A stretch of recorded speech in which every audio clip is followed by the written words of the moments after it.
Commander Zixith had never seen the Galactic Council in such chaos. The massive crystalline chamber that usually buzzed with diplomatic chatter and political maneuvering had erupted into complete pandemonium. Representatives from dozens of species were shouting, chittering, and electromagnetic pulsing their confusion and fear in a cacophony that made his sensitive hearing organs throb. "Silence!" The Archon's voice boomed through the translators, finally bringing some order to the madness. The ancient being's multiple eyes swept across the assembly, each one glowing with barely contained authority. "We will address this crisis systematically." Zixith shifted his weight on his 6 legs, his blue-scaled hide rippling with nervous energy. As the Zephyrian representative and head of the Outer Rim Monitoring Division, he had been the first to notice the anomaly that had thrown the galaxy into chaos. 3 standard galactic days ago, Earth had simply stopped transmitting. Not gradually, not with warning signs. One moment, the third planet of the Sol system was broadcasting its usual chaotic mixture of entertainment signals, military communications, and civilian chatter across dozens of frequencies. The next moment, nothing. Complete radio silence. "Commander Zixith," the Archon's largest eye fixed on him, "present your findings." Zixith activated his personal holographic display, and a 3-dimensional map of the Sol system materialized above his position. Red warning indicators pulsed ominously around Earth's location. "Honored Council members," he began, his voice steady despite his inner turmoil. "As you are aware, humanity has been under observation for approximately 200 of their years. We classified them as a Class 3 emerging civilization, notable for their rapid technological advancement and aggressive expansion patterns." A series of concerned murmurs rippled through the assembly. The Klaxons, insectoid beings from the hive worlds, clicked their mandibles in what Zixith recognized as extreme agitation. The Ethereals, beings of pure energy contained in mechanical bodies, pulsed with worried light patterns. "Their radio signature was consistent until 72 standard hours ago," Zixith continued, manipulating the hologram to show Earth's communication patterns over the past decade. They broadcasted on over 40,000 different frequencies simultaneously. Military encryption, civilian entertainment, scientific data, commercial transmissions. It was actually quite remarkable in its complexity and volume. "Get to the point," growled Ambassador Cragg of the warrior clans, his massive form casting shadows across several smaller delegates. "What happened to the noisemakers?" Zixith's display shifted to show the moment of silence. At precisely 1532 Galactic Standard Time, every single transmission from Earth ceased. Not just reduced or altered, but completely stopped. No radio waves, no quantum signatures, no subspace leakage. Nothing. The silence that followed was deafening. Even the usually chattering pixie folk from the gas giant colonies had gone quiet, their tiny forms huddled together on their floating platform. "Have you confirmed this with other monitoring stations?" asked High Priestess Veltar of the Mystic Order, her translucent form shimmering with concern. "Yes, Honored One. I've coordinated with 17 different monitoring posts across 4 galactic quadrants. The results are identical. Earth has gone completely silent." Elder Thorn of the Tree People slowly rose from his biomechanical chair, his bark-like skin creaking audibly. "In my 3,000 years, I have witnessed the collapse of countless civilizations. But never have I seen one simply stop broadcasting without explanation. Wars, natural disasters, technological failures all leave traces, signatures, evidence. This suggests something far more systematic. Could they have developed some form of advanced communication that we cannot detect?" suggested Dr. Keyleth, the Aquarian representative, her gills fluttering with worry. "Perhaps they've moved beyond electromagnetic communications." Zixith had considered this possibility extensively. "Unlikely, Doctor. Our most recent intelligence reports indicated they were still decades away from even basic quantum communication. They were barely beginning to understand subspace principles." "What about their space-based assets?" asked the Mechanic Collective through their drone representative. "Surely their orbital installations and lunar colonies maintained some form of transmission." "That's the truly disturbing part," Zixith replied, highlighting several points around Earth and its moon. "Their International Space Station, lunar research facilities, Mars preparation stations, all silent. Even their deep space probes, which should be completely autonomous, have stopped transmitting scheduled data bursts." This revelation sent fresh waves of panic through the assembly. The implications were staggering. For an entire planet's technological infrastructure to simultaneously cease operation suggested either a catastrophic failure of unimaginable proportions or something far worse. Commander Vexiel of the Military Advisory Board stood up, his cybernetic implants glowing red with activation. "We must consider the possibility of hostile action. Could another species have attacked them, enslaved them, destroyed them?" "Our long-range sensors show no signs of orbital bombardment or large-scale destruction," Zixith responded.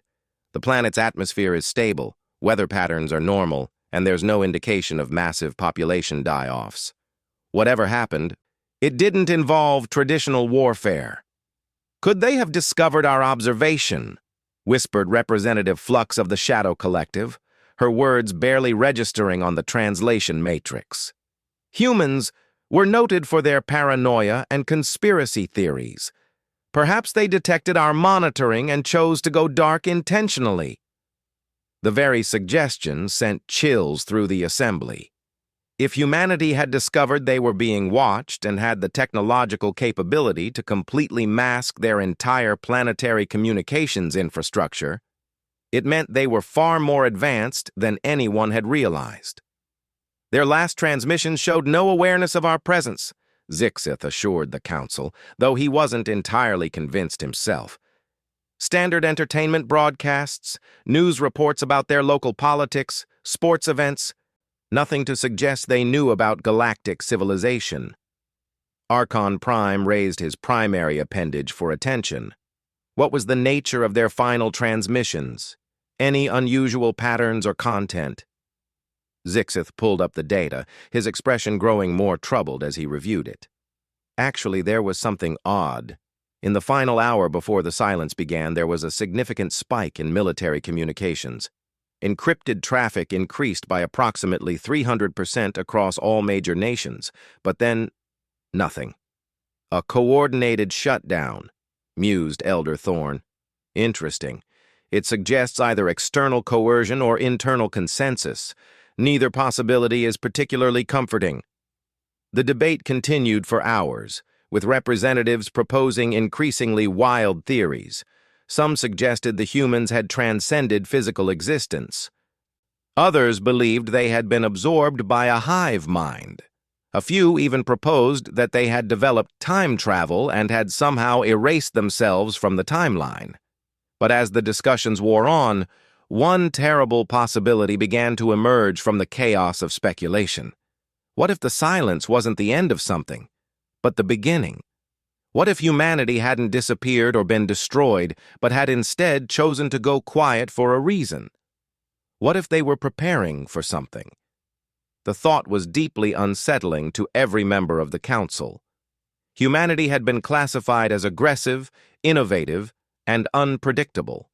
They had gone from horse-drawn carriages to spaceflight in barely 2 centuries. They had mastered nuclear fusion, genetic engineering, and artificial intelligence with breathtaking speed.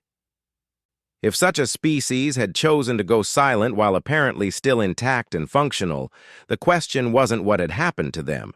The question was what they were planning to do next. As the session finally adjourned with no concrete answers, Zixith remained in the empty chamber, staring at the holographic display of the Sol system. The silence from Earth continued, now stretching into its 4th standard day. Every hour that passed without explanation made the situation more ominous. He had a growing suspicion that whatever had caused humanity to go quiet, the galaxy would find out about it soon enough. and given humanity's track record for surprising everyone, he wasn't sure the galactic community was prepared for whatever revelation was coming. The silence from Earth wasn't just the absence of communication. It was the sound of something massive being prepared in secret, and that terrified him more than any declaration of war ever could. The emergency session of the Galactic Security Committee convened in the highest levels of the Council Station, where only the most classified discussions took place. Admiral Corthan of the Hegemony Defense Fleet paced the length of the sealed chamber, his massive frame casting intimidating shadows across the assembled intelligence chiefs and military advisors. 16 days, he growled, his voice carrying the weight of barely controlled frustration. 16 days of complete silence from a planet that couldn't shut up for 5 minutes before this. Director Siren of Galactic Intelligence leaned forward across the polished metal table. Her multiple sensory organs focused intently on the data streams flowing across her neural implants. Our deep space reconnaissance drones have finally reached the outer edges of the Sol system. The initial scans are troubling. She activated the central holographic display, revealing detailed images of the outer planets and asteroid fields. But it was what wasn't there that caught everyone's attention. "Where are their mining operations?" asked General Voss of the Titan Corps, his enhanced optical implants zooming in on the empty space where human asteroid mining facilities should have been visible. "Gone," Siren replied grimly. "All of them. The asteroid belt that was riddled with their crude but functional mining platforms is now completely empty. Not destroyed, not damaged. Simply removed." The implications hit the room like a physical blow. The humans had been aggressively expanding their resource extraction operations throughout their solar system. Their asteroid mining operations, while primitive by galactic standards, had been extensive and growing rapidly. "That represents thousands of installations," whispered Chief Analyst Morden of the Strategic Planning Division. "Mining platforms, processing stations, transport vessels, support structures. You can't just make all of that disappear overnight." "Unless you have technology we don't know about," Admiral Corthan said grimly. "Or unless you're preparing to use all that material for something specific." Dr. Zelira, the Council's leading expert on primitive civilizations, accessed her personal database with trembling appendages. According to our projections, the amount of raw materials they had extracted over the past 50 years would be sufficient to construct a fleet of approximately 10,000 ships of destroyer-class equivalent, or several hundred larger vessels. The silence that followed this calculation was profound and terrifying. Every being in the room was performing the same mental arithmetic, and the results were deeply disturbing. "Show me Earth," Admiral Corthan commanded. The display shifted to focus on humanity's home planet. From a distance, it looked exactly as it always had: blue oceans, white clouds, green and brown land masses. But something was wrong with the orbital space around it. "The debris field is gone," observed Commander Zixeth, who had been included in this classified briefing due to his expertise on human observation. "They had thousands of pieces of space junk in orbit, dead satellites, spent rocket stages, construction debris. It's all been cleared." Cleared for what? Admiral Corthan's question hung in the air like a threat. Director Siren manipulated the display controls, bringing up a comparison between previous orbital scans and current observations. "That's not all. Their space stations have been significantly modified. The International Space Station has tripled in size, and there are at least 12 new orbital installations that weren't there before." "Built from what materials?" asked Dr. Zelira. "Presumably from all that missing asteroid mining equipment and orbital debris," Siren replied. "They've essentially cleaned up their entire solar system and used the materials to build something. We just don't know what." The strategic implications were staggering. In less than 3 weeks, humanity had apparently conducted the largest construction project in their recorded history, all while maintaining perfect communication silence and avoiding detection by even the most sophisticated galactic surveillance systems. What about their energy signatures? General Voss inquired, his tactical mind already working through various scenarios. Elevated but contained, Seren responded, pulling up energy readings from their sensors. Power consumption has increased by approximately 400% across the planet, but it's all being generated and consumed internally, no waste radiation, no obvious signatures of massive industrial operations. They've learned to mask their energy signatures, Admiral Corthan realized with growing alarm. That's not primitive technology. That requires an understanding of subspace physics and energy containment that we thought was decades beyond them. Commander Zixith studied the data with increasing unease. During his years of monitoring humanity, he had developed what he thought was a comprehensive understanding of their capabilities and limitations. This level of technological advancement and organizational coordination shouldn't have been possible. There's something else, Director Siren continued, her tone becoming even more ominous. Our long-range sensors have detected unusual quantum fluctuations emanating from their moon. The display zoomed in on Earth's natural satellite, revealing structures that definitely hadn't been there before. The familiar lunar surface was now dotted with geometric patterns that could only be artificial constructions. Those installations, Dr. Zelira breathed, her scientific curiosity overcoming her fear. They're arranged in a specific pattern. It's almost like a targeting array, Admiral Corthan finished grimly, or a launch platform. The realization sent shockwaves through the assembled intelligence officials. If humanity had constructed some form of weapons platform on their moon, it would command a strategic position that could threaten any approaching vessels long before they reached Earth.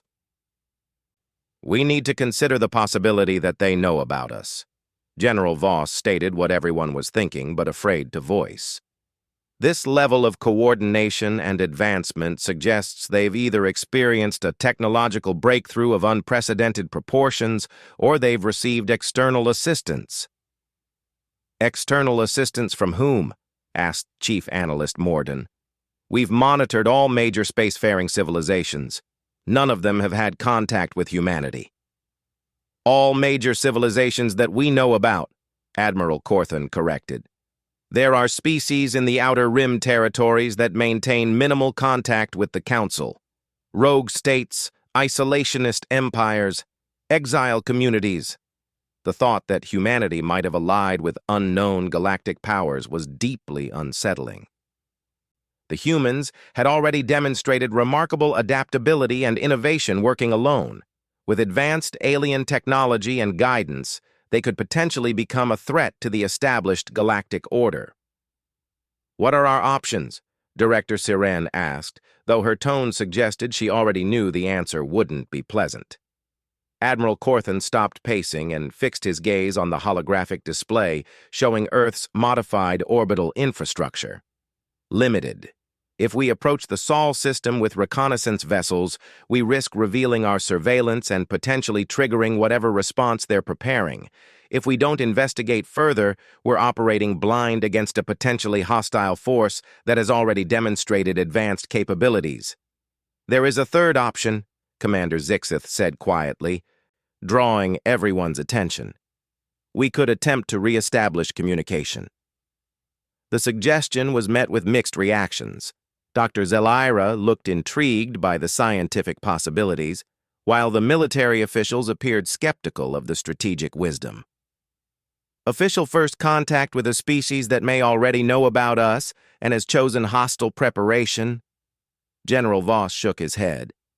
That seems like tactical suicide. But consider the alternative, Zixith pressed. If they are preparing for conflict, our continued silence and surveillance might be seen as confirmation of hostile intent. A diplomatic approach might diffuse the situation. Or it might accelerate whatever timeline they're operating under, Admiral Corthan countered. If they're preparing defenses, Premature contact could trigger immediate action. Director Siren accessed new data streams, her expression growing more troubled. The decision may be taken out of our hands. Our deep space monitors have detected movement in the outer Sol system.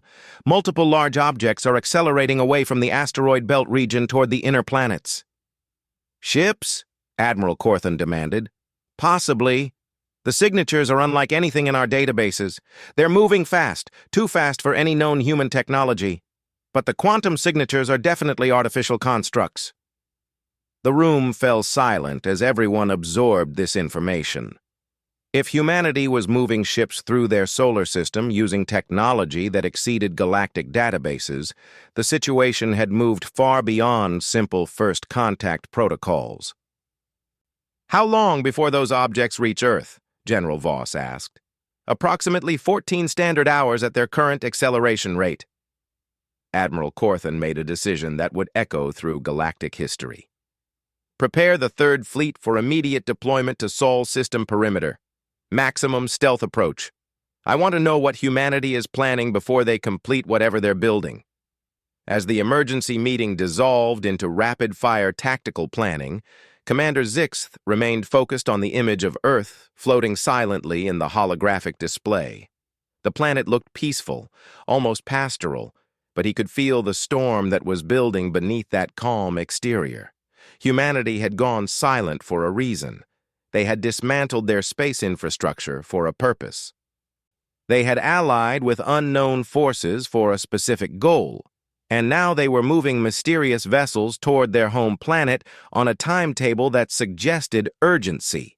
The galaxy was about to discover what happens when you underestimate a species that had conquered their entire world through intelligence, determination, and an absolute refusal to accept limitations. Whatever revelation was coming, Zixith suspected the galactic community wasn't remotely prepared for it. The bridge of the galactic dreadnought Eternal Vigilance hummed with barely contained tension as Admiral Corthan watched the tactical displays update in real time. His Third Fleet had reached the outer perimeter of the Sol system, and what they had discovered defied every assumption the galactic community had made about human capabilities. "Admiral," reported Captain Nexuri from her sensor station, her usually steady voice wavering with disbelief. "The objects we detected aren't ships. They're space stations, massive ones, and they're already in position around Earth." The main tactical display materialized a three-dimensional map of the inner Sol system that made every officer on the bridge fall silent. Earth was surrounded by 12 enormous installations, each one larger than the biggest space stations in the galactic fleet. They hung in perfect geometric formation around the planet, connected by streams of energy that pulsed with unknown purpose. "By the ancient stars," whispered Commander Velnith of the Tactical Analysis Division. "How did they construct something of this magnitude without our sensors detecting it?" "The question isn't how they built it," Admiral Corthan replied grimly, studying the energy readings that were streaming across his displays. "The question is what it's designed to do." As if in response to his words, something began to happen on Earth itself. The planet's electromagnetic signature, silent for weeks, suddenly exploded back to life. But instead of the chaotic mixture of communications they had monitored before, this was something entirely different. It was organized, purposeful, and powerful beyond anything in their databases. "Admiral!" Captain Nexuri's voice cracked with shock. "I'm reading massive energy buildups at multiple points across Earth's surface. Power levels that shouldn't be possible with their technology." "Define impossible," Admiral Corthan ordered, though he suspected he wouldn't like the answer. "Each installation is generating power equivalent to a small star. The combined output is approaching the energy levels of our most advanced civilization centers, and it's all focused through those orbital stations." Before anyone could respond to this terrifying revelation, the communications array activated without warning. A signal was being broadcast directly to their fleet, somehow cutting through their most advanced stealth systems and targeting them with pinpoint accuracy. "This is impossible," breathed the communications officer. "They shouldn't be able to detect us, let alone establish a targeting lock." The voice that emerged from the speakers was distinctly human, speaking flawless galactic standard in a tone that suggested complete confidence and absolute authority. "Greetings to the vessels of the Galactic Council. This is Director Sarah Chen of the United Earth Defense Initiative. We are aware of your presence, and we cordially invite Admiral Corthan to join us for a diplomatic discussion." The bridge erupted in shocked murmurs and alarmed chittering from various species. Not only had the humans detected their supposedly invisible fleet, but they knew exactly who was in command and were addressing him by name. "How do they know who I am?" Admiral Corthan demanded, his tactical instincts screaming warnings. "Sir," the intelligence officer reported, his voice barely steady, "they're not just addressing you, they're broadcasting individual messages to every ship captain in our fleet, by name, including classified information about our missions and personnel records." The implications hit the bridge crew like a physical blow. Somehow, humanity had gained access to classified galactic military databases. They weren't just technologically advanced, they had intelligence capabilities that penetrated the highest levels of galactic security. "Admiral," the human voice continued with unnerving calm, "we understand your concerns and confusion. We also understand that this situation appears threatening from your perspective. However, we assure you that Earth poses no danger to any peaceful galactic civilization. We would very much like to explain what has transpired and discuss our mutual future. Admiral Corthan made a decision that would change the course of galactic history." "Open a channel. This is Admiral Corthan of the Galactic Defense Fleet," he began, his voice carefully controlled. "We are prepared to listen to your explanation." "Excellent. Please maintain your current position while we prepare to receive a diplomatic delegation. We will be sending a transport vessel to escort your shuttle to Earth." "That won't be necessary," Admiral Corthan replied quickly. "We can navigate to your planet independently." There was a pause before the human responded, and when Director Chen spoke again, her tone carried a subtle note of amusement. "Admiral, with respect, we insist. The space around Earth has been significantly modified for security purposes. Without proper guidance, your vessel might encounter difficulties." As if to demonstrate her point, the tactical displays suddenly revealed what had been hidden by sophisticated camouflage systems. The space between the orbital stations wasn't empty. It was filled with a complex network of energy barriers, defensive platforms, and structures that turned the entire region around Earth into a massive, fortified zone. "By the void!" Commander Velnith gasped. "It's a planetary defense grid that makes our most advanced systems look primitive." "How is this possible?" Captain Nexuri whispered. 3 weeks ago, they barely had functional space elevators. Now they've built defenses that could stop a full galactic invasion force." The answer came in the form of a ship that appeared without warning directly off their starboard bow. It hadn't been detected approaching, hadn't triggered any alarms, and seemed to have simply materialized from empty space. But it wasn't of human design. The vessel was sleek and elegant, with flowing lines and energy signatures that matched no known galactic technology. It was beautiful in an alien way that made everyone on the bridge feel both awed and deeply unsettled. "Admiral," Director Chen's voice returned, "allow me to introduce our allies and mentors, the predecessors." The name sent shockwaves through the galactic fleet.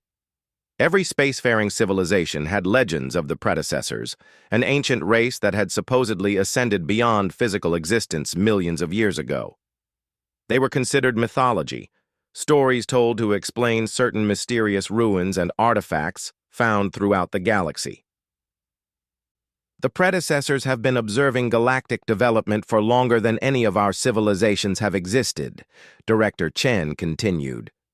They have watched empires rise and fall, species achieve greatness and destroy themselves, and cycles of war and peace repeat endlessly across the stars. A new voice joined the communication, ancient and powerful, speaking in harmonics that seemed to resonate directly in their minds rather than through their hearing organs. We have waited long for a species to demonstrate the qualities necessary for the next phase of galactic evolution. Humanity has proven themselves worthy of advancement. Admiral Corthan struggled to process the magnitude of what he was hearing. What qualities? What advancement? Unity in diversity, the predecessor voice replied. Your species, Admiral, like most in this galaxy, achieved technological advancement through conquest and domination. You spread by overwhelming lesser civilizations and imposing your will. This creates temporary stability, but ultimately limits growth. Director Chen's voice returned, carrying a note of pride. Humanity achieved global unity while maintaining cultural diversity. We learned to work together without erasing our differences. We developed technology through cooperation rather than conquest. The predecessors have been watching this process for centuries, waiting to see if we would maintain these principles as we reached into space. The silence, Admiral Corthan realized. You were preparing for this moment. We were being evaluated, Director Chen confirmed. The predecessors needed to observe how we would react when faced with the knowledge that we were not alone in the universe. They needed to see if we would choose fear and aggression or wisdom and cooperation. And the test is now complete, the predecessor voice announced. Humanity will join the galactic community not as subjects or conquerors, but as partners in the next phase of cosmic evolution. The orbital stations around Earth began to shift and reconfigure, transforming from weapons platforms into something entirely different. The energy signatures changed from defensive to constructive, and the space around Earth filled with new structures that defied conventional understanding of physics and engineering. What you see is the beginning of a new kind of civilization, Director Chen explained. One based on cooperation between species, sharing of knowledge and resources, and mutual growth rather than competitive dominance. Admiral Corthan watched as his entire understanding of galactic politics and power structures crumbled and reformed before his eyes. You're offering to share predecessor technology with the galaxy? We're offering something far more valuable, the ancient voice replied. We're offering a path beyond the cycles of conflict that have defined galactic history. But this path requires a fundamental change in how civilizations relate to each other. The Galactic Council will never accept this, Admiral Corthan warned, even as part of him hoped they would prove him wrong.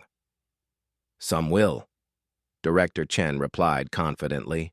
Others will resist, but change is coming whether they accept it or not. The question is whether they choose to be part of building something better or to be left behind by it. As the communication ended and the human transport vessel approached to escort the Admiral's shuttle to Earth, Corthan realized that everything had changed. The galaxy had just gained not just a new species, but a new way of thinking about civilization itself. Humanity hadn't gone silent because they were planning to attack or hide.